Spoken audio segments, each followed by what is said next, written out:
지난 시간에 얘기한 게 지금 오늘날 우리가 살고 있는 시대가 대불황의 시기고 그게 1930년대 대공황에 이어서 자본주의 그 세계 체제가 두 번째로 직면한 거대한 그 위기 상황입니다.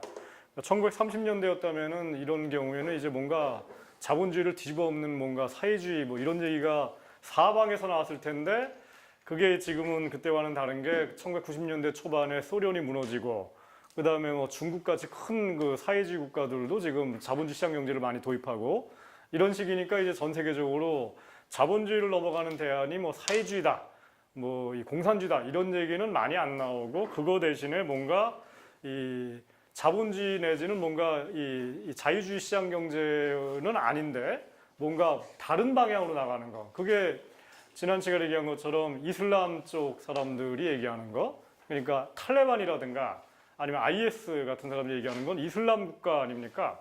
그 이슬람 국가라는 거는 이슬람이 만들어진 게 그 기원 후 한 600년 정도 시대니까 당연히 그런 자본주의가 아니지 않습니까? 그런 시대로 돌아가자라고 하는 거예요, 결국은.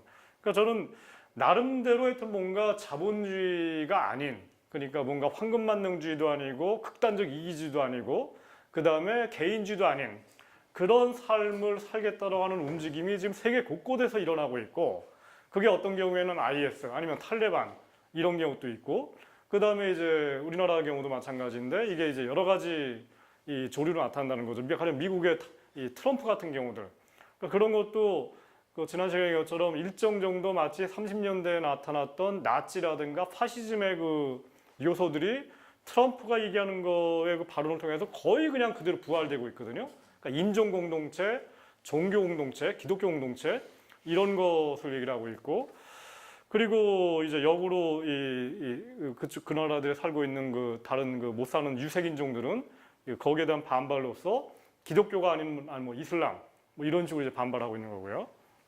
하여튼 제 생각에는 지금 현재 처해 있는 그 거대한 전환이라는 것이 크게 봤을 때는 저는 그 자유시장 자본주의가 무너지면서 자유시장이 아니고 그리고 개인주의만 있었던 사회가 무너지면서 개인이 이제 지댈 데가 없는 개인들이 어디 뭐 이렇게 비빌 언덕을 찾는 거예요 지금. 그게 이제 뭐 기독교라든가 뭐 인종이라든가 뭐 이런 쪽으로 가고 있는 거죠. 그 중에서 제 생각에는 가장 그 휴머니즘 정신에 맞는 정신은 뭐 종교 공동체라든가 인종 공동체 이런 극우파적인 이런 게 아니라 사회 전체가 뭔가 인류애로서 뭉쳐져 있는 그게 이제 형제의 정신, 프랑스 혁명 때 나왔던 형제라는 정신. 그게 이제 요즘 말로 하면 사회적으로 연대를 해야 된다. 사회 공동체, 5천만 전체가 하나의 한솥밥 먹는 공화국으로서 뭉쳐야 된다. 이런 식의 개념이라는 거고요. 그런 걸 하기 위해서는 이 복지국가를 만들어야 되고 세금도 거두려면 많이 거둬야 되고 그런 의미에서 그냥 사회 공동체만이 아니라 큰 민주주의 공화국을 만들어야 되고 그런 의미에서 작은 국가가 아니라 큰 국가여야 되는데 큰 국가라는 것이 반드시 관료들이 판치는 그런 세상이 아니라 관료들의 힘도 줄이고 관료들의 숫자를 줄이지만은 공공 서비스는 대폭 늘려나가는 그런 식의 그 민주주의 공화국을 만드는 게 중요하다라는 식으로 지난 시간에 얘기를 했습니다. 그래서 오늘은 이제 얘기를 시작하는 게 그럼 우리가 추진하는 우리가 바람직하게 생각하는 경제는 그냥 간단하게 하면 혼합경제라고 생각이 들어요. 혼합경제라는 말이 사실은 1950년대부터 70년대 말까지 미국 경제, 유럽 경제 이런 나라들이 다 혼합경제였어요. 그러니까 순수한 시장 자본주의 경제가 아니고 웬만한 것들 중에 가령 뭐 공공 서비스들 이런 것들이 이제 국공립으로 유지가 되거나 아니면은 가령 뭐 비영리 법인들 가령 뭐 유럽 같은 경우에 이 진보적인 정부가 들어서지 않았을 때 가령 프랑스 같은 경우에는 이 종교가 카톨릭이거든요.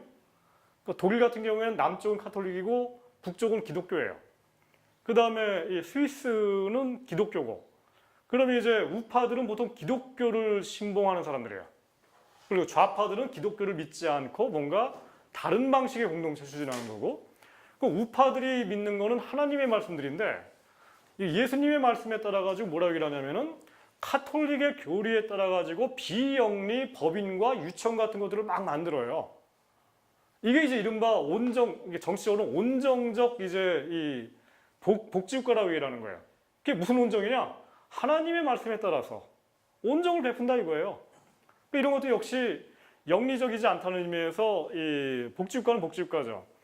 아무튼 이런 경우에도 뭔가 공공 서비스를 많이 만든 거고, 그래서 70년대 말까지만 하더라도 미국 같은 경우에도 비영리적으로 운영되는 그런 자선단체들, 그 다음에 온갖 그냥 이 복지단체 이런 것들이 많았고, 여러분들 아마 이제 미국에 갔다 살다 오신 분들이라도 이런 분들 그런 얘기를 많이 하죠. 미국에 갔더니 특히 노인네들이 굉장히 많은 사회봉사 활동들을 한다.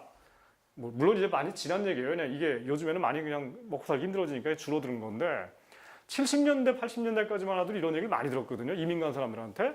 왜냐하면 미국의 노인들한테 복지를 제공했고, 이 노인들이 이제 할 일 없으니까 나와가지고 이제 이런 식의 여러 가지 봉사활동 같은 걸 한 거죠. 지금은 이제 뭐 그런 게 많이 줄었던 거예요. 아무튼 혼합경제라는 거는 공공경제와 시장경제와 사회적 경제, 이런 여러 가지 유형의 경제가 같이 어울린다는 겁니다. 그러니까 이런 얘기를 요즘에 이제 많이 하는 분들이, 가령 칼폴라니 연구소에 계신 분들이 이런 얘기를 많이 해요. 그러니까 자본주의 시장 경제라는 것이 원래 아담 스미스가 얘기했던 것처럼 순수하게 시장 경제, 순수하게 모든 것이 이익 논리, 그리고 이기성 논리, 이런 것에 의해서 굴러가는 거는 옛날 얘기고, 오늘날 바람직하게 굴러가는 그 경제라는 거는 가령 복지는 공공이 제공하고, 그 다음에 또 어떤 영역 같은 경우에는 가령 아이쿠비라든가 뭐 이런 식으로 뭔가 지금 사회적 경제라든가 협동조합 운동 같은 게 있지 않습니까? 어떤 영역은 공공경제가 아니라 사회적 경제 영역으로 가고, 그리고 어떤 경우에는 이제 그게 아니라 완전한 그냥 시장 경제로 가고, 이런 식으로 가야 된다는 거죠. 그러니까 저는 그게 기본적으로 바람직하다라는 식으로 생각을 합니다. 물론 이제 이거랑 또 다른 경제가 있었죠. 과거의 그 소련 경제라든가 아니면 지금의 북한의 경우에는 시장 경제라는 게 아예 없고, 그리고 공공 경제 내지는 국가 주도형으로 모든 게 다 계획이 돼 있고, 계획 경제니까 그 일종의 사회적 경제라는 게 뭐 없거나 아니면 있어도 유명무실한 협동조합 농장이라는 게 있지만은 유명무실하죠. 그런 의미에서 거의 모든 게 다 국가를 지도하는 당, 뭐 공산당 내지는 뭐 노동당, 이게 그냥 모든 걸 추구하는 거죠. 그래서 시장, 이런 것 같아요. 자본주의 시장 경제를 완전하게 오로지 사기업과 자유시장만이 존재하는 식으로 생각하는 그런 그 사람들이 있습니다. 이게 이른바 자유주의 내지는 신자유주의, 밀턴 프리드만, 뭐 하이에크, 뭐 존 로커, 그 다음에 아담 스미스, 이런 사람들이 바로 이런 식으로 경제가 굴러간다고 얘기하는 사람들인데, 그게 아니라 그 정반대에는 기존의 그 이른바 이 정통 마르크스주의, 아니면 스탈린, 그다음 북한, 이런 데들은 이 자유시장과 사기업을 완전히 다 없애버리고서 모든 것을 다 국가, 계획, 그리고 뭐 국유화, 이런 쪽으로 남긴 게 있는 거죠. 근데 그 사실은 스웨덴 같은 복지국가 같은 경우에는 그 중간의 길을 간 거예요. 그래서 사실은 1950년대, 60년대에는 스웨덴 3인당이 복지국가를 만들면서 본인들을 제3의 길이라고 얘기했어요. 근데 우리가 지금 알고 있는 제3의 길과는 다른 얘기예요. 그러니까 50년대 제3의 길이라는 거는 자본주의냐 사회주의냐 이 중간을 얘기를 하는 건데, 이 90년대에 영국의 앤서니 기든스라든가 아니면 뭐 이 독일의 슈레더 같은 사람들이 얘기하는 제3의 길은 그게 아니고, 그냥 그거는 이미 사회주의가 무너진 다음에 나왔으니까 사회주의는 빼고 자본주의 시장 경제냐 아니면은 이 사회민주주의 복지국가냐라는 그 논쟁이 벌어지는데, 앤서니 기든스가 나타나고 사회민주주의 복지국가도 아니고 뭔가 이 시장자유주의와 사회민주주의 복지국가의 중간의 길을 가겠다라는 의미에서 제3의 길이었던 거예요. 이거는 그러니까 50년대랑 또 다른 의미죠.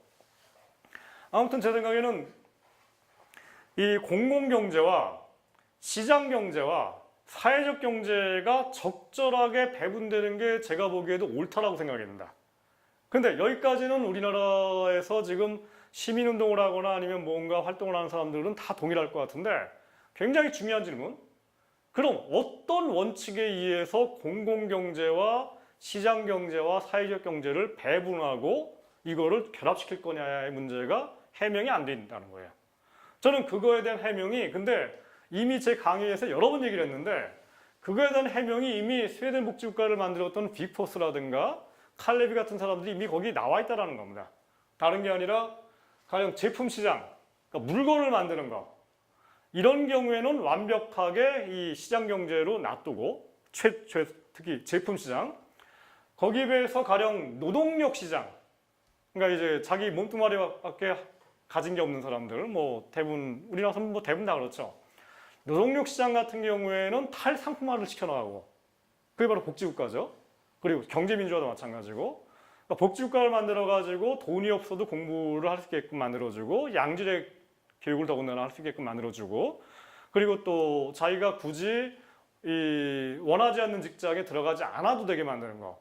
그러니까 이렇게 되면은 이 자본주의 시장 경제의 가장 중요한 그 원리가 자본주의를 자본주의로 만드는 것이 칼 막스의 이론에 따르더라도 노동력이 상품화되는 것인데, 노동력을 탈상품화 시켜버리기 때문에 자본주의가 자본주의인 이후에 알파가 빠져버린 거죠. 그럼 이제 베타나 C밖에 안 나온 건데, 그런 식으로 해가지고 이 노동력 시장을 이 탈상품화 시키는 거, 그 방법이 바로 제가 볼 때는 복지국가고, 그게 바로 이 공공 서비스를, 그러니까 학교라든가 아니면 유치원이라든가 아니면 여러 가지 이 의료라든가 이런 것들을 이 복지국가가 제공하는 것이 탈상품화 시키는 방법 아닙니까? 그런 의미에서 공공경제라는 것이 주로 노동시장, 노동력 시장에 작용을 하면서 이게 노동운동이랑 결합돼 가지고 이 경제민주화랑 결합되고, 그래서 이제 회사 내에서도 종업원들이 사장과 맞먹을 정도로 할 말 다 하는 이런 세상을 만들어내는 거. 이것도 완전한 자본주의는 아니거든요. 왜냐하면 자본의 가치와 노동의 가치가 동등하게 되기 때문에 자본주의라고 하는, 주의라는 거는 지난 시간에 강의한 것처럼 주의라는 말이 들어간다는 거는 자본이 가장 소중하고 100% 아름답다는 얘기인데, 그게 아니라 이제 가령 독일이라든가 스웨덴 같은 경우에 이 사회의 절반이 노동자 대표가 들어가는데, 이거는 그러면은 절반은 자본주의지만은 절반은 뭐라고 해야 되나? 이거 뭐 사회주의도 아니고 이 비자본주의라는 거예요. 그럼 기업 권력만 맡았을 때도. 그러니까 이런 식으로 굴러간다는 거죠. 그래서 저는 이런 것들, 그러니까 이 삶의 가장 필수적인 기본재, 이런 것들을 공공 서비스 내지는 비영리 사회적 경제로 놔두는 거. 그러니까 주택 같은 경우에도 이 공공임대주택을 공급을 하거나, 아니면 이 스위스라든가 뭐 독일도 마찬가지고 스웨덴도 마찬가지고 프랑스도 마찬가지인데, 거기를 보면은 거기에도 가장 이 가난한 사람들한테는 공공임대주택을 제공을 하는데, 그거보다 약간 좀 먹고 살만한 사람들 있죠? 가령 뭐 연소득이 우리로 치면 한 뭐 3천에서 한 6천 정도 되는 사람들. 이 사람들은 소득이 되기 때문에 이 사람들한테까지 공공임대주택을 제공하는 건 아니고, 공공임대주택이 약간 질이 떨어지니까 이분들에게는 협동조합주택을 제공을 해요. 그 협동조합주택은 그 주택에 놓여있는 땅은 공공의 거고, 하지만 건물의 소유권은 협동조합이 가지고, 협동조합은 그 자기 개인 지분이 있거든요.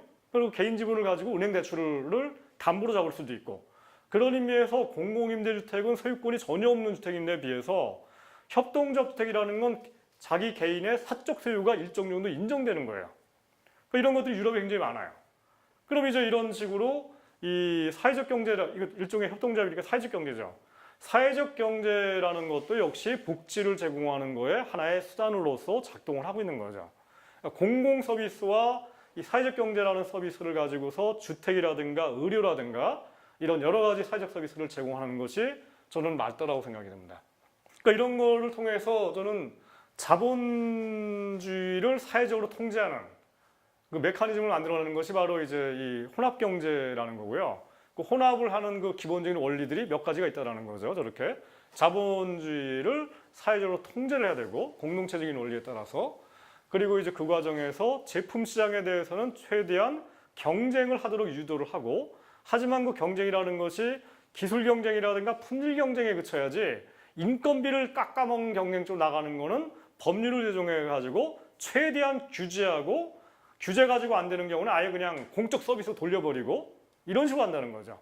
이게 제 생각에는 우리가 이게 이제 바로 지금까지 이 지난 100년 동안 그 유럽의 역사 그리고 세계의 역사를 통해서 가장 휴머니즘에 맞으면서도 효율성의 원칙이라는 게 있지 않습니까? 그러니까 우리가 경제를 하려면 아무래도 효율성이라는 걸 우리가 부인할 수는 없는 거거든요.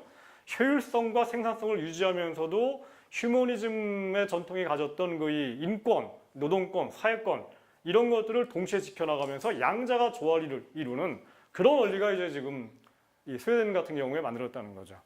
그래서 다시 한번 이제 반복을 하는데요.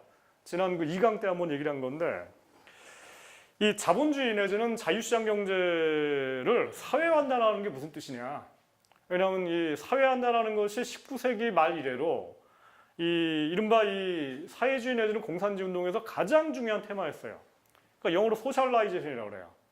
그러니까 뭐냐면은 시장 경제라는 거는 이기성과 이 사적 이익 그리고 개인의 판단이 가장 중요한 이 원리인데 그게 자본주의인데 이거를 어떻게 하면 사회 공동체적으로 통제하고 이거를 사회적으로 만들 것이냐라는 게 가장 중요한 거였던 거예요.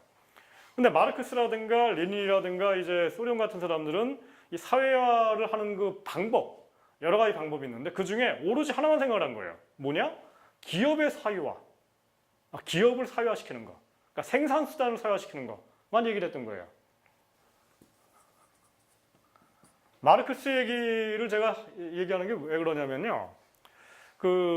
제가 얘기하는 것들이 이제 이 기존의 정통 마르크스주의랑 상당히 다른 얘기를 하고 마르크스가 19세기 사람이기 때문에 못 봤던 그 시대적인 한계 그리고 그것 때문에 마르크스의 저작에 나타나는 논리적인 한계 이런 것들을 계속 지적을 했거든요. 그리고 이런 그 한계들을 어떻게 이제 그 20세기에 나타났던 여러 가지 사상가들이 가령 칼렙이라든가 빅포스 같은 사람들 이런 사람들이 이걸 넘어갔는지 그럼으로써 우리가 알고 있는 복지국가의 그 기본적인 질서 원리를 갖다가 만들었는지를 얘기를 했는데 하지만 이제 그럼에도 불구하고 제 얘기는 뭐냐면 마르크스 얘기가 완전히 100% 틀린 게 아니라는 겁니다. 그 안에서 한계가 있었다라는 거지. 그런 의미에서 이제 이런 얘기를 하는 건데 마르크스라는 사람이 가장 중요하게 생산했던 그 용어가 항상 생산수단이라는 말이었어요. 생산을 하는 수단이고 이게 구체적으로 기업이죠. 왜냐하면 오늘날 자본주의 사회에서 뭔가를 생산하는 건 다 기업 아닙니까? 사기업에 관한 얘기거든요. 이 사기업에 관한 얘기를 많이 하는데 근데 분명히 마르크스의 경제학에도 보면은 소비수단이라는 말이 나와요. 소비수단이 뭡니까? 개인이 갖고 있는 뭔가 가계랑 연관되는 거죠. 가령 주택, 그 다음에 의료 서비스를 누가 제공하는 건지, 그 다음에 옷을 누가 제공하는 건지, 그 다음에 뭐 애들 교육은 누가 하는 건지. 그러니까 우리가 복지국가의 테마로 들어가는 거 있죠? 이른바 주택, 뭐 교육, 그 다음에 의료, 그 다음에 노인연금 이런 것들 전체가 사실은 개인의 소비수단 내지는 생계수단이에요. 생존수단이에요. 근데 마르크스의 경제학을 보게 되면은 이 얘기는 굉장히 많은데 이 얘기에 대한 얘기가 별로 없어요. 이거는 그냥 당연히 노동자들은 자기 몸뚱아리를 팔 수밖에 없으니까 거기서 돈을 벌어가지고 뭔가 모든 거를 다 자기 돈 가지고서 그러니까 마르크스가 살던 시절에는 초등학교만 공교육이었거든요. 나머지 뭐 중학교부터 전부 다 그냥 자기 돈 엄청나게 그냥 이튼 스쿨 같은 거 가야 되니까 아예 못 간 거예요. 그러니까 꿈을 못 꿨던 거죠, 이 사람은. 그러니까 그 당시에는 뭐 국립 그 병원 같은 것도 없었고 건강보험제도라는 것도 없었고. 그러니까 제 생각에는 그게 바로 시대적인 한계인데 우리가 보는 거는 바로 이 소비수단 이 전체를 만약에 복지국가라는 게 있어가지고 공공 서비스로 제공을 한다면은 이 사람의 인생은 굉장히 행복해지는 거고 그와 동시에 노동력을 그 상품화시켜야 되는 이 말하자면 자기가 정말 하고 싶지 않은 일을 어거지로 그냥 더군다나 저임금에 해야 되는 현재 우리나라 같이 우리나라는 복지국가가 안 돼 있기 때문에 뭐 오늘날 그 20대 청년들이 3포 아닙니까? 정말 그냥 죽을 똥 살똥 해가지고 그냥 그 일하다가 뭐 어저께 보니까 그 이 구이동 전철에서 수리하다가 죽은 거 아닙니까? 비정규직이었고 사내하청이었고 그게 바로 이제 자기가 정말 그 노동 조건이 열악한데도 불구하고 그렇게 가는 이유가 모든 게 다 시장화돼 있고 자기가 의존할 데가 없기 때문에 그러니까 저런 식으로 자기 몸뚱아리 하나 팔기 위해서 죽을 똥 살 똥 실제로 죽은 거죠. 그게 되는 거죠 지금. 그러니까 그런 의미에서 우리나라는 지금 완벽한 자본주의, 19세기 자본주의라고 해도 과언이 아닌 거예요 지금. 유럽으로 치면은. 막스에게로 돌아가서 막스라는 사람은 이 생산수단에만 주목을 했고 말하자면 기업에 대해서 항상 주목을 했고요. 기업이라는 것이 이제 마르크스 이론에 따르면은 수백 개의 이 기업들이 서로 경쟁을 하다가 그게 수십 개로 서로 인수합병해가지고 커지고 소기업들이 경쟁하다가 중기업이 되고 중기업들이 또 그 중에서 이제 경쟁력이 뛰어난 애들이 또 주도해가지고 대기업이 되고 그러다가 이제 결국에는 몇 개 기업밖에 안 남는 이런 시장을 마르크스가 상정을 했어요, 항상. 근데 그런 과정에서 가령 뭐 실제로 그랬는데 지금 전 세계에서 이 자동차를 제대로 파는 회사가 10개 정도밖에 안 돼요. 중국을 빼면은. 그러니까 요즘에 중국이라든가 인도 같은 데서 독자적인 그 자동차 회사를 만들고 있는데 그런 거를 빼면은요. 전 세계에서 자동차를 자기 혼자 독자적으로 만드는 나라가 5개 정도밖에 안 됩니다. 아시아에서 한국과 일본, 중국 빼면은 나머지 나라들은 전부 다 자동차를 수입하고 있어요. 독자로 생산하는 나라가 하나도 없고요. 그 다음에 이제 유럽에 가면 이제 프랑스에 뭐 한 2-3개, 독일에 한 3-4개, 영국에 있는 자동차에서 다 망해버려서 없어요, 지금. 스페인에 없습니다. 그 다음에 벨기에, 스웨덴 없어요. 스웨덴에 볼보 하나 있거든요. 사브는 망해가지고 딴 쪽에 넘어갔고, 볼보도 지금 또 망해가지고 뭐 GM 쪽으로 넘어갔고, 자 이런 식으로 전 세계 자동차 회사가 한 10개에서 한 15개 정도로 지금 재편되어 있습니다. 이게 이른바 과점 체제예요. 그러니까 완전 경쟁 시장이 아니에요, 지금. 하지만 100년 전만 하더라도 전 세계 이 자동차 회사가 수백 개였어요. 미국에만 자동차 회사가 수백 개였는데 이게 이제 마르크스 얘기처럼 점점 인수합병되고 막 그러다 보니까 이렇게 과점화된 거예요. 그러니까 마르크스 이론은 뭐냐면은 경쟁력 시장이 과점 체제가 되고 그러다가 언젠가는 완전한 100%가 독점이 될 수밖에 없는데 이 독점화된 자본은 이제 우리가 알고 있는 것처럼 엄청나게 그냥 이 자기 이익을 위해서 휘두르니까 이 독점화된 자본주의와 이 사회 전체가 대립해가지고 혁명이 일어날 거다. 이게 마르크스 이론이었던 거예요. 그렇게 되니까 당연히 국가가 이 독점화된 자본을 그냥 딱 잡아가지고 얘를 통해가지고 이미 독점 자본이라는 건 계획경제거든요. 그럼 계획경제를 만드는 필요가 있는 게 아니라 이미 계획경제를 자본주의가 만들어놨으니까 이거를 인수해가지고 조금 더 보완해가지고 쓰자. 이게 마르크스 이론이에요. 자본주의가 그런 의미에서 그 다음 단계로 넘어간다는 이론인데, 근데 이제 좀 뒤에 보시겠지만 이제 이 스웨덴 사람들은 그렇게 보지 않은 거죠. 제가 이제부터 얘기를 하겠습니다. 시장 독과점을 어떻게 볼 거냐? 좀 전에 본 것처럼 마르크스는 경쟁력 시장이 독점이 되는 것은 불가피한 철의 법칙으로 봤어요. 못 막는다고 봤어요. 그러니까 이 독점 자본이 이 사회 전체를 전면적으로 약탈할 테니까 그 사회 전체가 봉기해야 되겠죠. 저놈과 싸우기 위해서 죽자사자. 그게 바로 사회주의 혁명이란다고 얘기를 한 거예요. 근데 마르크스의 한계가 뭐냐면은 마르크스는 기존 산업만 봤지 지난 시간에 얘기한 것처럼 슌페터 이론에 따라 가지고 뭔가 혁신적 기업가가 나타나 가지고 신상품을 만드는 거. 그래 마르크스가 상상도 못했던 이런 노트북 컴퓨터가 나타나고 그 다음에 20년 전에 우리가 상상도 못했던 스마트폰이 나타나고 그 과정에서 기존에 없었던 새로운 시장이 나타나 가지고 새로운 제품이 나타나고 그것과 연관되어 있는 벤처기업이 나타나고 이런 것들이 마르크스의 그 이론 체계에서 자본론 1권에 조금 나오긴 나와요. 왜냐면 마르크스가 이제 1700년경에 그 1차 산업혁명 영국에서 진행된 이거를 분석을 했기 때문에 그게 나오긴 나오는데 마르크스는 이제 산업혁명이라는 게 그걸로 끝난 줄 알았어요. 근데 우리가 요즘에 나오죠. 요즘에 알파고 때문에 나오는 얘기가 제4차 산업혁명이라는 얘기가 나오지 않습니까? 그 정도로 자본주의 시장 경제가 끊임없이 산업을 뒤엎어가지고 새로운 산업을 만들어요.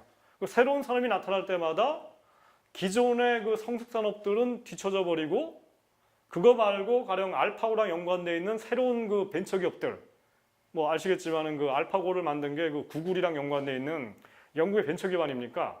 저게 이제 대박을 치게 되면은 그걸 또 예상해가지고 박근혜 정부가 지금 이 알파고랑 우리도 알파고 하겠다고 그러고 여러 가지 좀 IT 산업 밀고 있거든요. 그리고 분명히 알파고랑 똑같은 건 아닌데 우리나라에서도 인공지능과 연관되어 있는 이 벤처 기업들이 나타날 겁니다. 그럼 이제 그거에 대해서 정부가 또 벤처 투자를 할 거고 그럼 이제 제2의 안철수 같은 벤처 기업이 나타나는 거예요. 이런 얘기들이 이 마르크스에 없어요. 마르크스는 그냥 왜냐면 벤처 기업이 나타난다는 거는 또다시 굉장히 그 조그만 기업들이 수백 개가 나타난다는 얘기인데 그럼 또다시 마르크스가 없어질 거라 생각했던 경쟁적 시장 자본주의가 또 나타난 거거든요.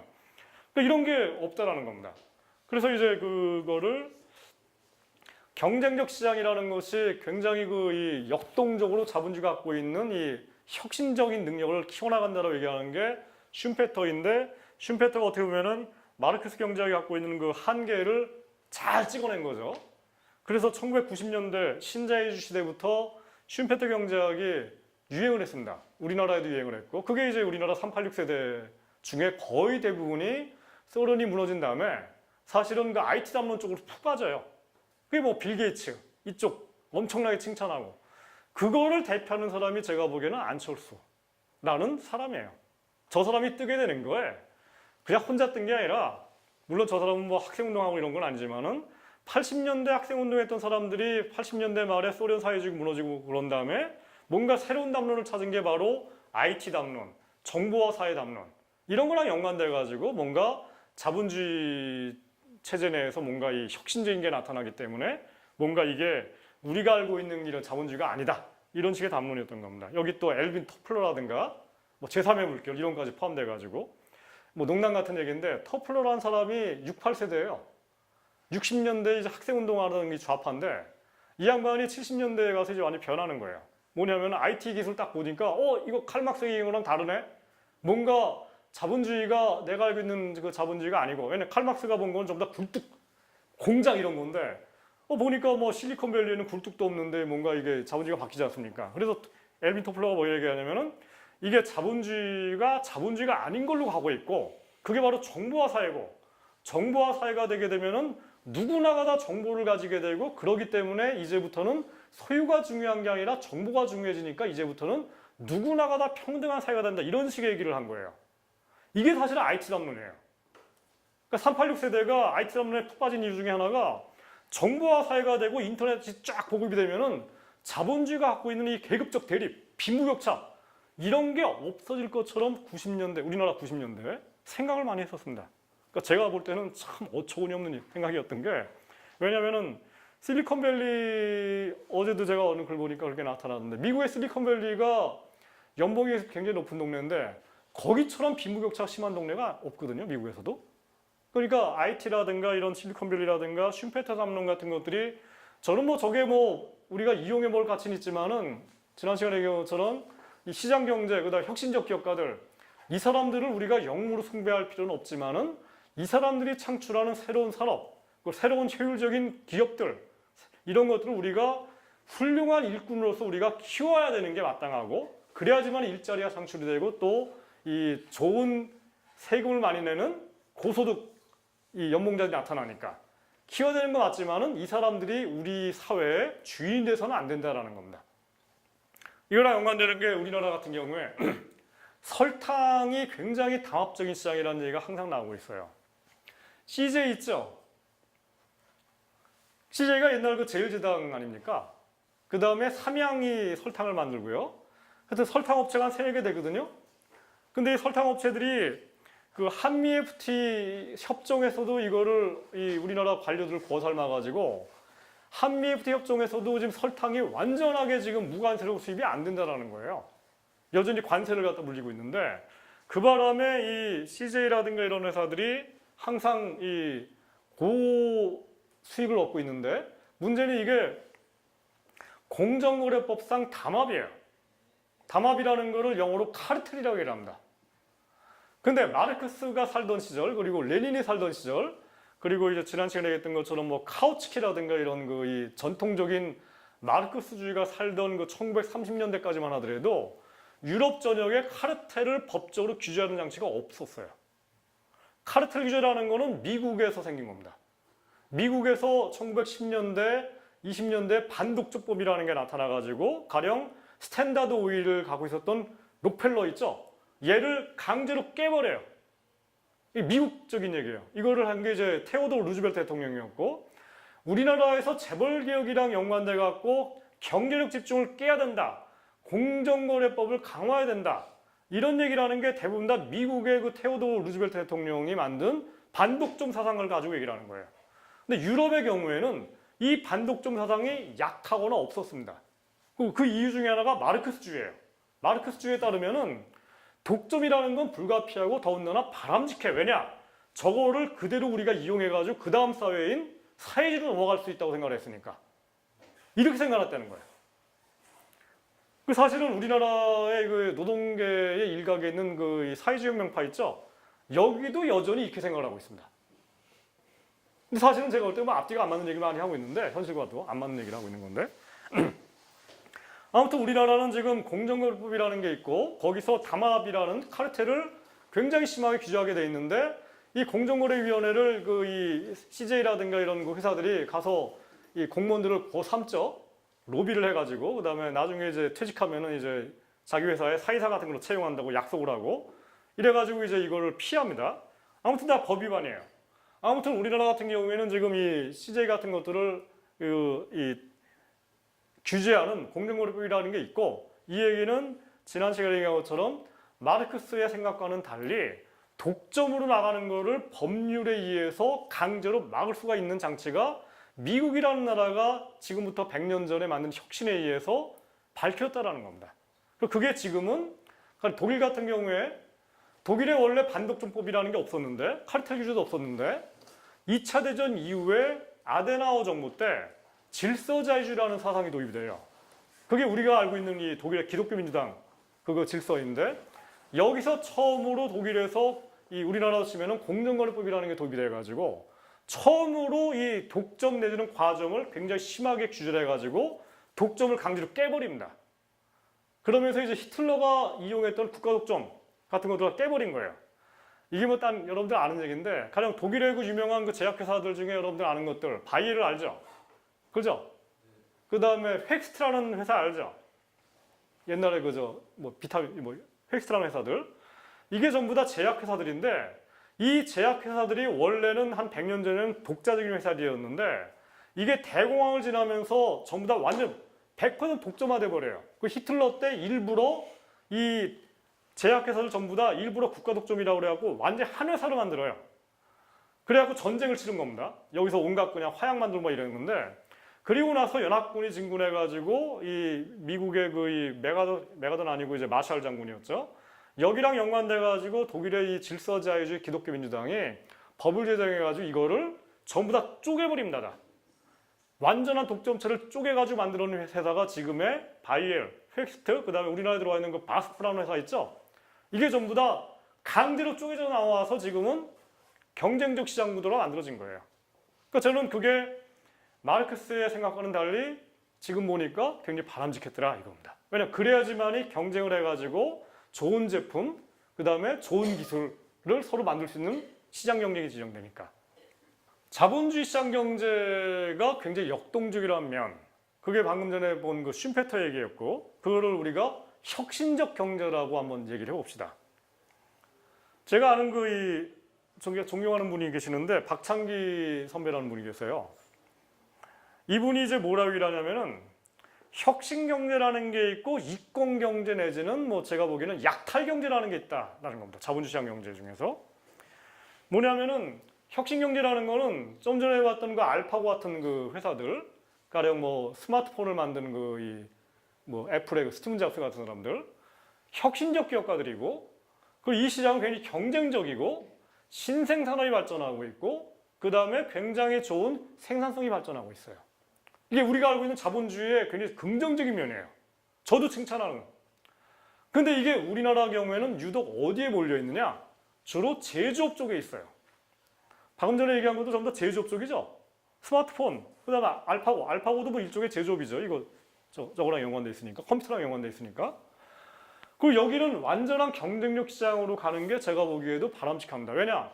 더군다나 수출 산업이기 때문에 국내 시장은 뭐 어떻게 해가지고 뭐 이렇게 독과점 같은 걸 할 수가 있는데 세계 시장으로 우리가 나가는 순간, 가령 삼성전자가 뭐 국내에서는 뭐 독점 자본이라는 얘기를 듣지만은 삼성전자가 팔고 있는 냉장고라든가 아니면 TV라든가 아니면 스마트폰 같은 경우 이런 거 뭐 유럽이라든가 아프리카라든가 이런 데 가서 팔고 있는데 거기가 무슨 독과점 아니지 않습니까? 거기 가면은 뭐 일본의 미쓰비시도 있고 뭐 소니도 있고 뭐 네덜란드에서는 필립스도 있고 온갖 게 다 있거든요.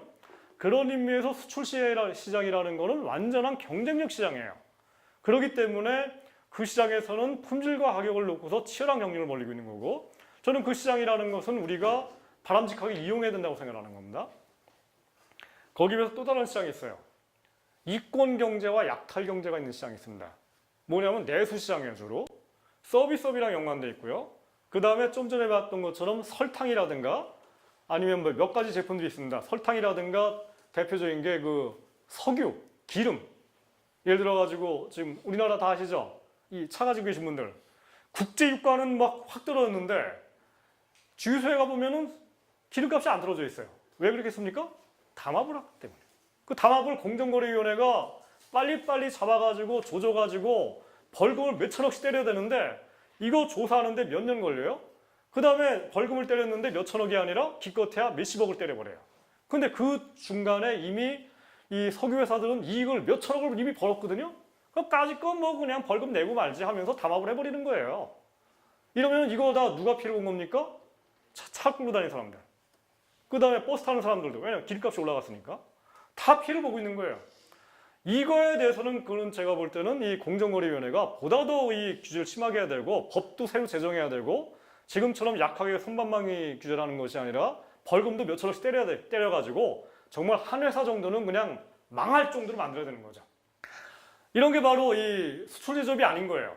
그러니까 그냥 수입해다가 그냥 물건만 들어가고 지들끼리 담합해서 파는 거. 정말 그야말로 독과점이 시행되고 있고 약탈, 이권 경제예요. 또 하나가 이제 지난 시간에 얘기했던 것 그 중에 하나가 우리나라 그 IT 서비스, 핸드폰. 핸드폰을 만드는 이 하드웨어는 완전 경쟁 시장이에요. 우리나라에 지금 뭐 아이폰도 있죠. 그 다음에 삼성도 있고 LG도 있고 그 다음에 중국에서 들어온 샤오미도 팔리고 있어요. 그러니까 이거는 경쟁력 시장이에요. 그런데 여기에 들어가 있는 이 핸드폰 서비스를 하는 회사는 세 개밖에 없지 않습니까? SK, KT, LG U+밖에 없어. 그 이 세 회사가 독점을 해버리잖아요. 카르텔을 만들어가지고 소비자들이 맨날 지금 항의하는 기관 아닙니까? 아니 이거 20대 국회에서 지금 나온 얘기죠. 기본요금 받지 않습니까? 지금도 이거. 기본요금을 왜 받냐 이거예요.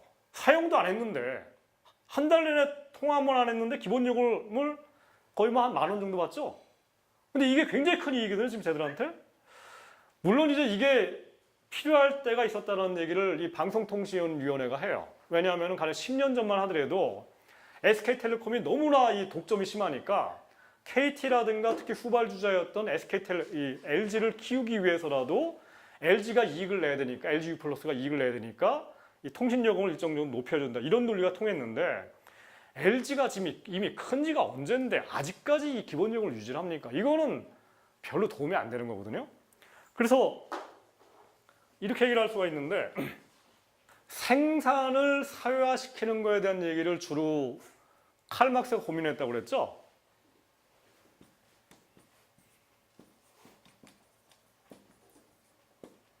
이게 칼 막스의 고민이었어요. 근데 노동력이라는 거를 어떻게 하면은 탈상품화 할 것인가에 관한 고민을 1930년대에 이 스웨덴의 복지국가를 만든 사람들이 본격적으로 고민한 겁니다. 근데 또 하나의 사회가 있어요. 딴 게 아니라 소비.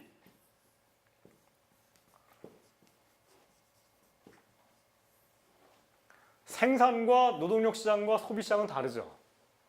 소비라는 건 소비자 운동이에요. 그러니까 제가 실제로 이런 생각이 드는데 제가 1980년대에 학생 운동을 할 때 뭐라고 배웠냐면은 소비자 운동이라는 거는 시민 운동이고 저거는 일종의 중산층 운동이기 때문에 이른바 이 좌파들 내지는 진보 쪽은 하면 안 된다라고 제가 배웠습니다. 근데 제가 몇 년 전에 이 스웨덴 사회민주당에서 쓰여진 사회민주주의란 무엇인가 책을 쭉 읽다 보니까 이 얘기가 나오더라고요. 소비라는 게 일종의 사회화의 대상이다 라는 거예요. 이게 딴 게 아닙니다. 지금 신문에 보면은 지금 맨날 나오는 그 옥시가 만든 가습기. 이 문제에 그러니까 저 문거를 이 옥시라는 게 그 안에 독이 들어가 있던 건데 저거를 팔아버린 거 아니에요. 이익 목적으로 해가지고. 이건 정말 그야말로 사기업과 자유시장의 논리에 따른 거였거든요. 그러니까 이거를 규제했어야 될 국가가 임무를 버렸어요.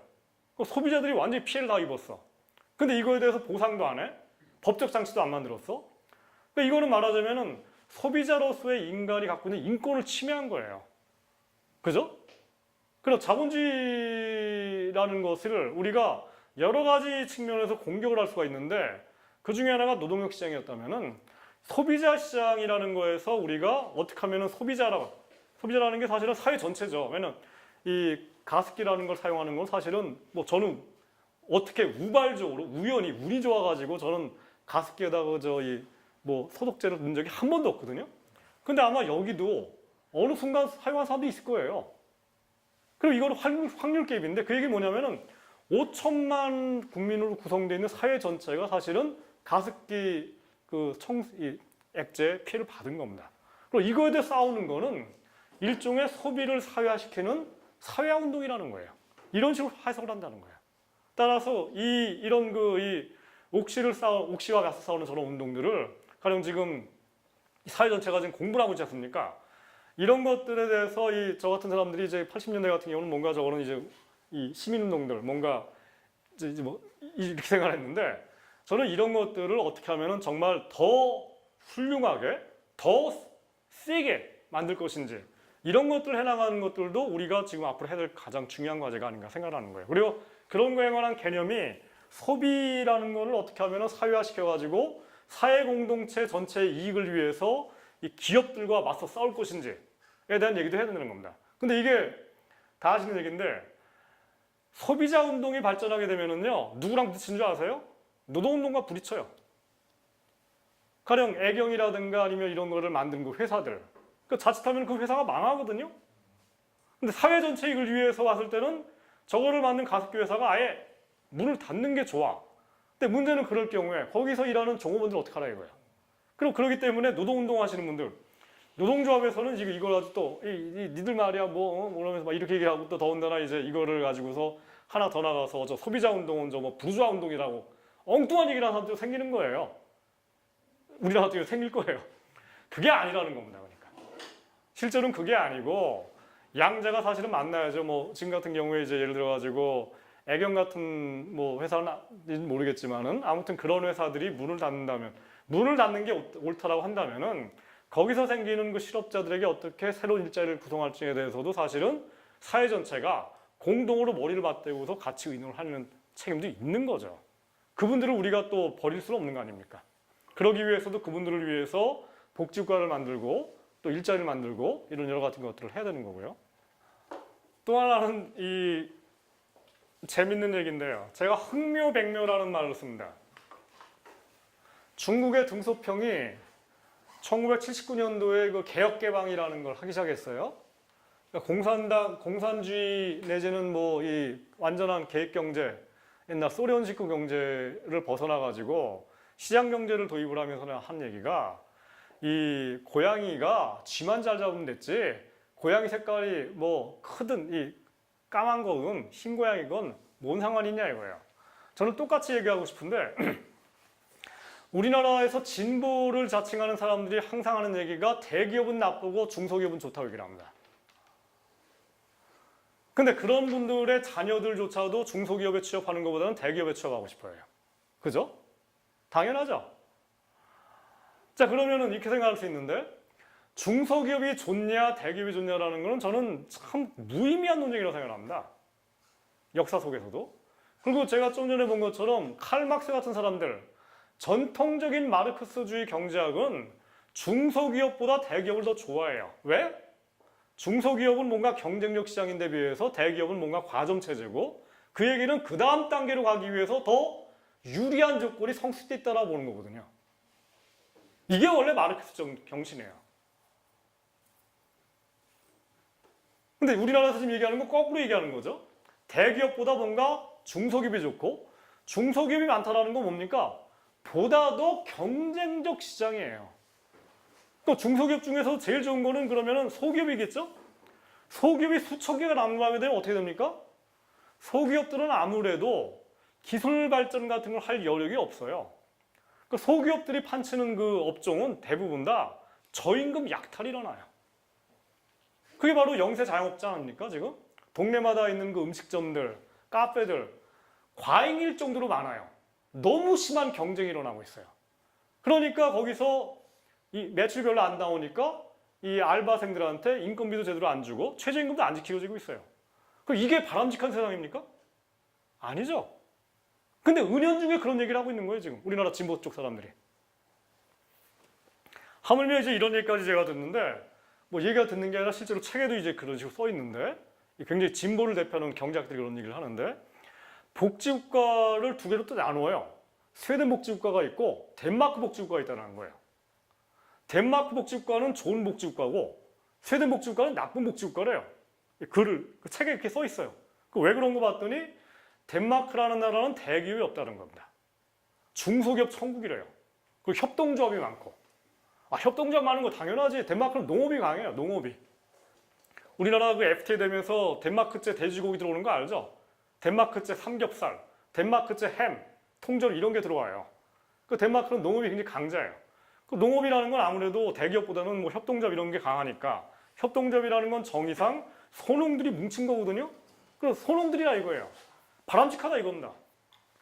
근데 제가 얘기한 것처럼 덴마크라는 나라가 중소기업 내지는 협동조합 내지는 소농들이 많은 이유는 거기가 자동차라든가 조선이라든가 기계 같은 업종을 하지 않고 농업이라든가 아니면 중소기업이랑 연관되는 게 덴마크가 제일 강한 것 중에 하나가 이런 스피커 하나가 막 1000만 원짜리 이런 스피커를 이 덴마크 사람들이 만드는 게 있어요.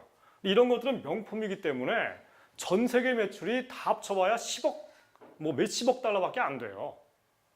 그럼 그걸 가지고서 덴마크라는 나라를 할 수가 있어요. 덴마크는 인구가 500만이 안 되거든요. 근데 우리나라는 10배가 넘어. 이런 나라가 어떻게 농업이랑 그 몇 가지 스피커 가지고 먹고 삽니까? 우리나라는 먹고 살기 위해서도 배도 만들어야 되고 비행기도 만들어야 되고 약도 만들어야 되고 자동차도 만들어야 돼요. 그래야지만이 몇십만 명 정도 일자리 창출되거든요.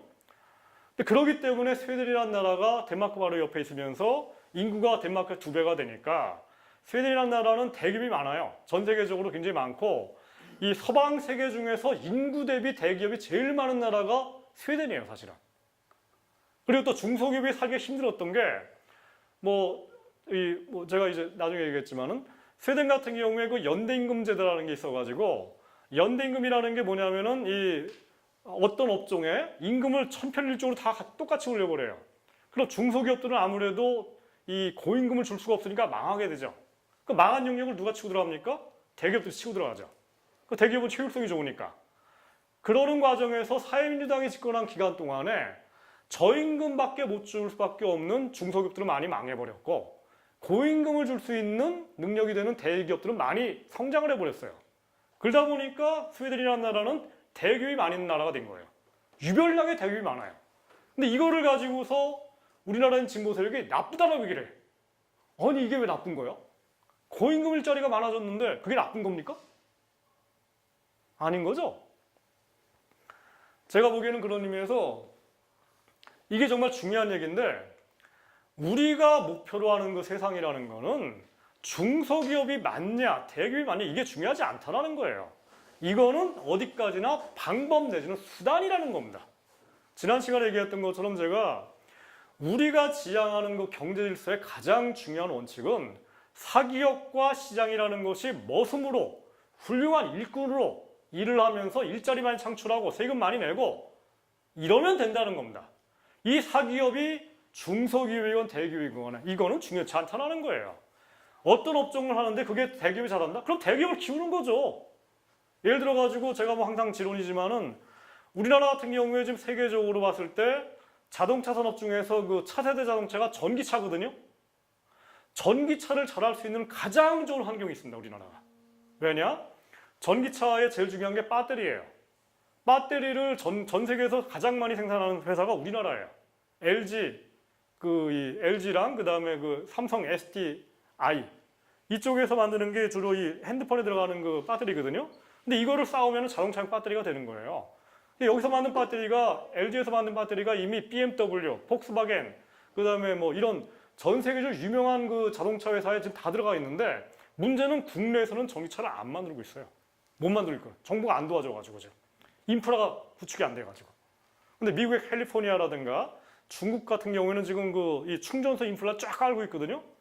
근데 그래서 하고 있는데 우리나라는 지금 안 하고 있는데 전기자동차라는 것이 아시는 것처럼 전기차라는 거를 만드는 순간 이것도 규모의 경제가 작동되기 때문에 만들 바에는 한 번에 한 50만 대씩 만들어야지 기껏해야 10,000대 만들고 끝내면은 안 사요. 예를 들어서 10,000대 만들고서 하다가 한 5년 지났는데 내가 이 산 자동차를 만드는 회사가 없어져 버렸어.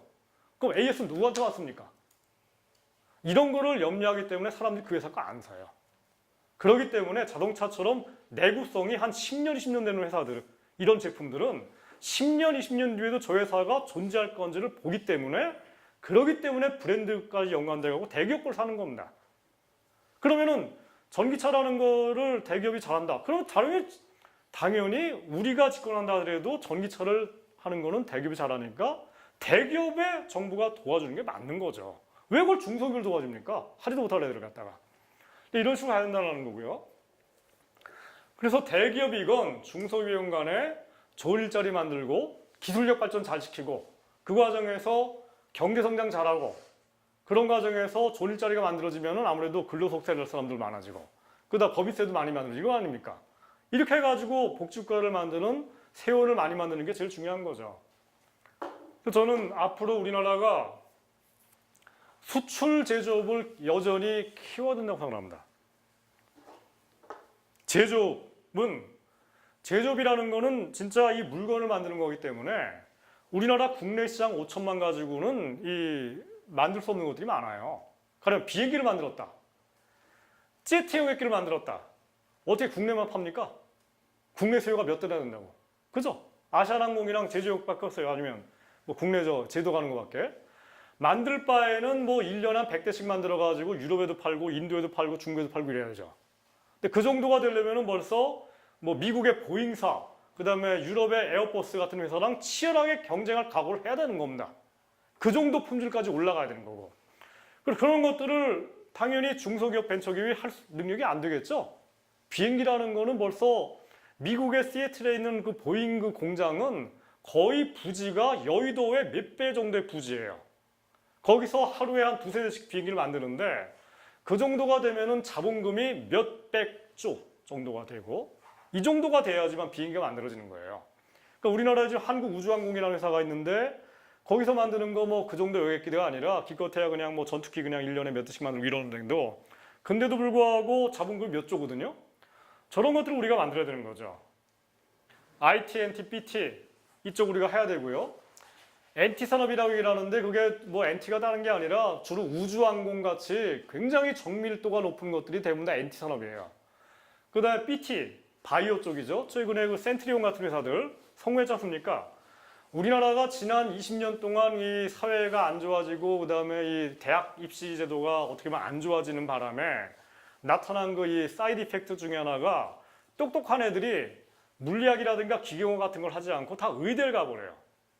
그러다 보니까 의학계에서 우리나라에서 제일 똘똘한 애들이 많이 있어요. 근데 이거를 그럼 버리지 말고 이용하자 이겁니다.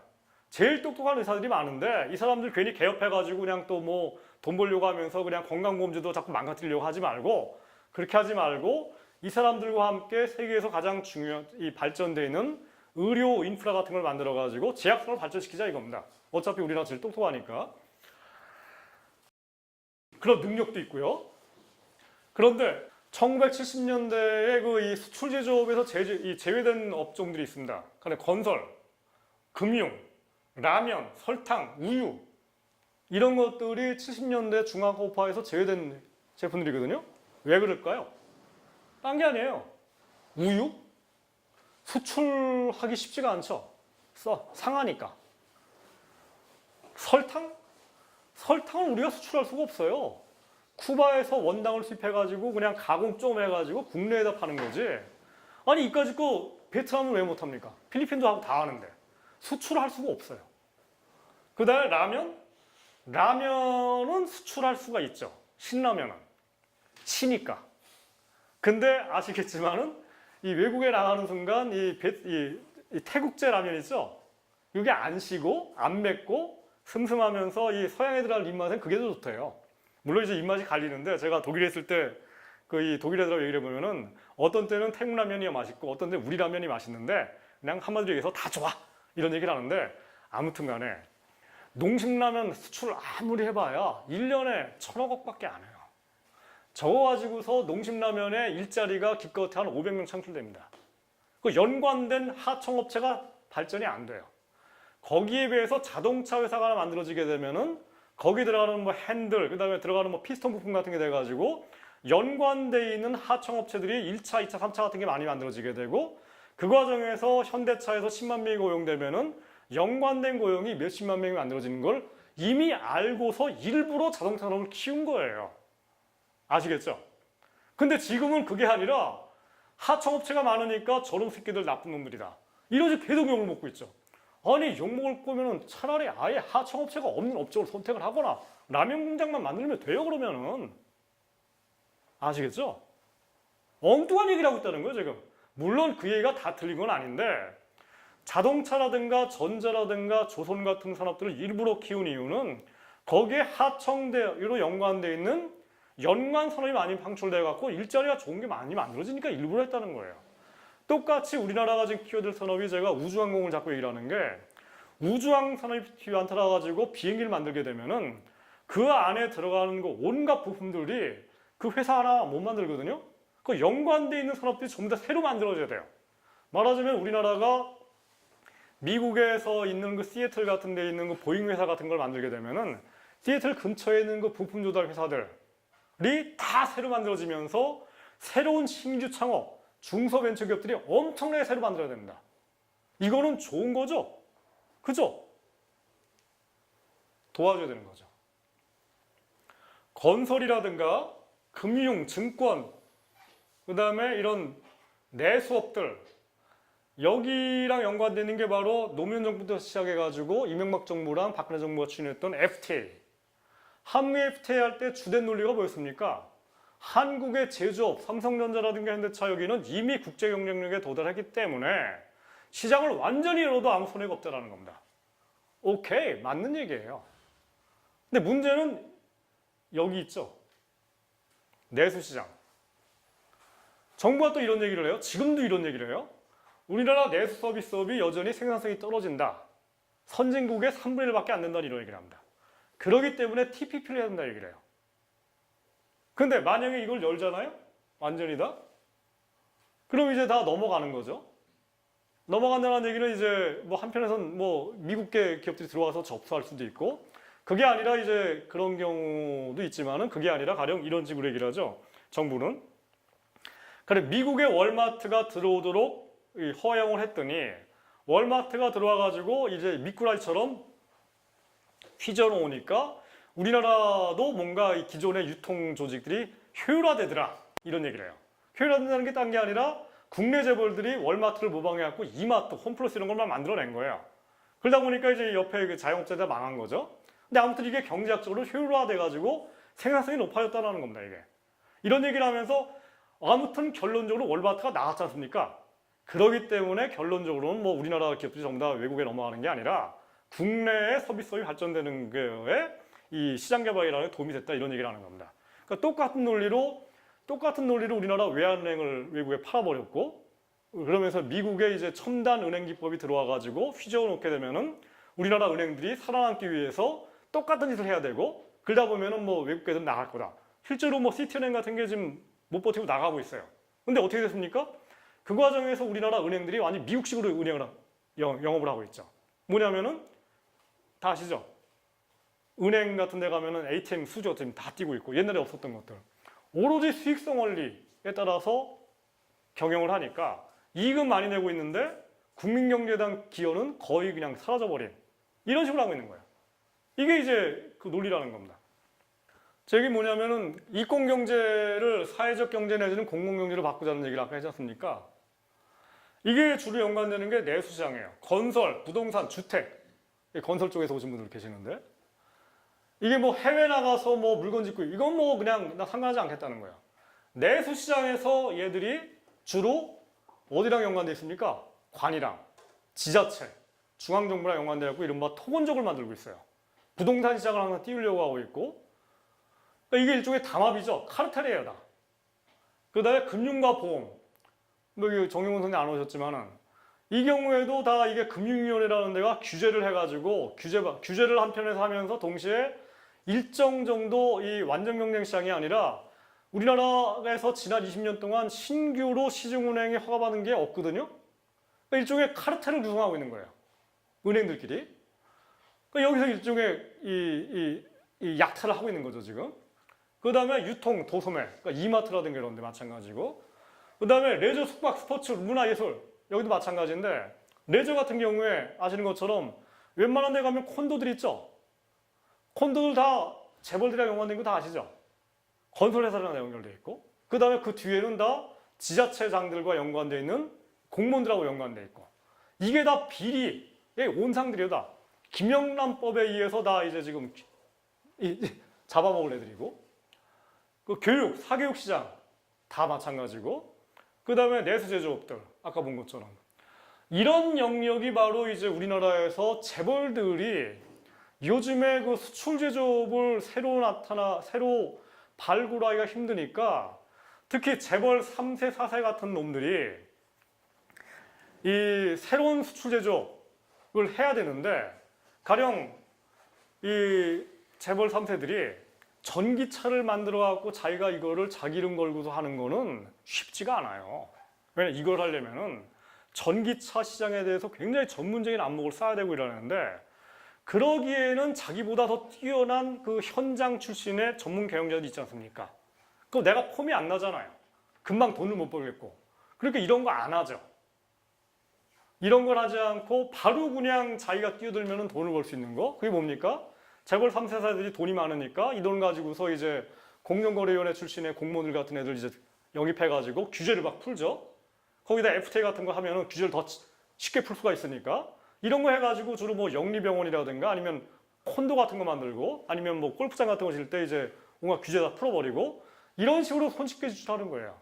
이게 주로 다 어디에서 발생하냐면은 내수시장에서 발생을 하고 있고 주로 이 문제 때문에 재벌들이 공격을 받고 있고 제가 보기엔 그 공격받아 마땅한 거예요.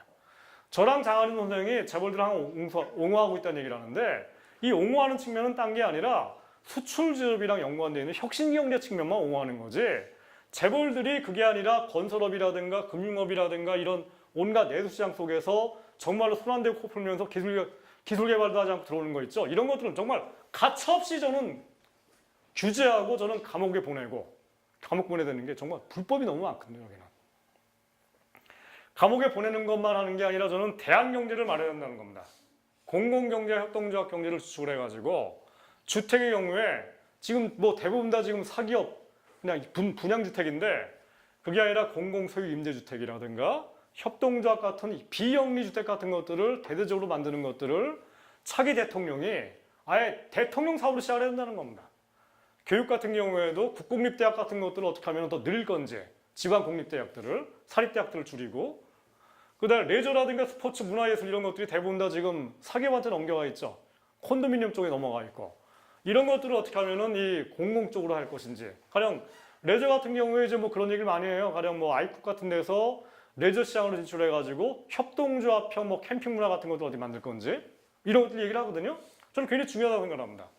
그 다음에 대한금융 그러니까 가령 뭐 이 신협 같은 은행들을 어떻게 하면 더 키워가지고 우리나라는 지금 그 이 전체 은행의 대출 시장에서 여러분들이 아시는 그 신협이 차지하는 비중이 정말 미미해요.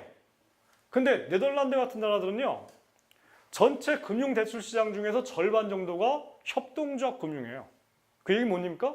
비영리예요 결국은. 주식회사가 아니기 때문에 따라서 우리나라 은행들처럼 몇 년 뒤에 분명히 문제가 될 것처럼 알면서도 불구하고 가계대출을 계속 늘리는 행위 있죠. 물론 지금 안 늘리고 있는데 왜냐하면 그 금융위원회 카드 규제를 하니까 이런 것들이 원천적으로 불가능하죠. 협동조합 은행 같은 경우에는. 왜냐하면 주주가치를 하는 거를 단기 수익성 같은 걸 추구하지 않으니까 이런 대안적 금융 같은 것들을 많이 만들어내는 것도 저는 이 진보 세력이 굉장히 중요하고 그런 점에서 저는 가령 지금 제가 민주노총 보니까 지금 농협 중앙회에서 새로 뽑힌 그 회장님이 뭐 난리가 났더라고요. 뭐 농협 그 증권에서 이 종업원들 그 저성과자라고 해고를 선도적으로 했죠. 그와 동시에 지금 농협은행이 지금 그 대우조선 같은 데 많이 물려 있거든요. 그랑 연관되고 대선 충당금을 많이 쌓아야 되니까 그랬더니 지금 뭐 농협은행 전체가 지금 뭐 이 성과 높이라고 난리가 났어요. 근데 농협은행이라는 게 원래 그냥 은행이 아니라 농림수산부 산하의 협동조합 은행으로 출발한 거 아닙니까? 근데 지금 저거를 지금 어떻게 잘못 핀트를 잡아가지고 저 은행이 협동조합 은행으로 남아야 되는데 저게 지금 이 뭐 상장할 준비라고 뭐 거의 상장은행이죠. 농협 지주회사라는 걸 만들어가지고 그걸 아예 그냥 상장시키려고 준비를 하니까 하고 그걸 완전히 그냥 금융위원회 산하로 넘어가려고 하는 거니까 더군다나 이제 여기에 농민운동 하시는 분들이 잘못 판단한 것도 있고 그래가지고 저는 이 농협이라든가 축협이라든가 수협이라든가 이런 기존의 협동조합들이 다 박정희 시대에 이 협동조합 정신에 어긋나게끔 위로부터 내려오는 이 비민족 방식으로 운영이 됐고 그게 지금도 남아있어갖고 일종의 뭐 농협 마피아 같은 사람이 나타나는 건데 이런 것들을 어떻게 바꿔가지고 진짜 그야말로 협동조합 정신에 맞는 방식으로 운영되는 농협을 만들고 축협을 만들고 수협을 만들 것인지가 저는 정말로 중요한 국정 아젠다라고 생각합니다.